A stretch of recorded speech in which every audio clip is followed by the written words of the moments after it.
മൃദുഭാവേ ദൃഢകൃത്യേ ഫെബ്രുവരി 2. മൃദുഭാവേ ദൃഢകൃത്യേ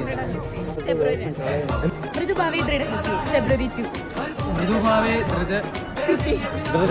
ദൃഢകൃത്യ ഫെബ്രുവരി 2 റിലീസാകും. അക്കയുണ്ട്, അതുകൊണ്ട് ഞാൻ പോകും. മൃദുഭാവേ ദൃഢകൃത്യേ ഫെബ്രുവരി 2 റിലീസ് ആവുന്നുണ്ട്. എല്ലാവരും പോയി കാണും. മൃദുഭാവേ ദൃഢകൃത്യേ ഫെബ്രുവരി 2 റിലീസ്. എല്ലാവരും പോയി കാണണം.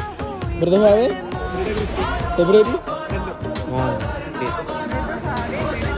ഫെബ്രുവരി ഫെബ്രുവരി 2 എല്ലാവരും കാണണം. ഓക്കെ. അതെ മൃദുഭാവേ ദൃഢകൃത്യ എത്രാം തീയതി? ഫെബ്രുവരി 2. മൃദുഭാവേ ദൃഢകൃത്യേ ഫെബ്രുവരി 2 റിലീസാണ്. എല്ലാവിധ ആശംസകളും വരുന്നു. മൃദുഭാവേ ദൃഢകൃത്യ ഫെബ്രുവരി 2 റിലീസ് അല്ലേ? മൃദുഭാവേ ദൃഢകൃത്യ സിനിമ ഫെബ്രുവരി 2 റിലീസാണ്. എല്ലാവരും പോയി കാണുന്നു. ഫെബ്രുവരി 2 എല്ലാവരും കാണണം. ഓക്കെ. ഫെബ്രുവരി 2 മൃദുഭാവേ ദൃഢകൃത്യ ഒന്നുകൂടെ മൃദുഭാവേ ദൃഢകൃത്യ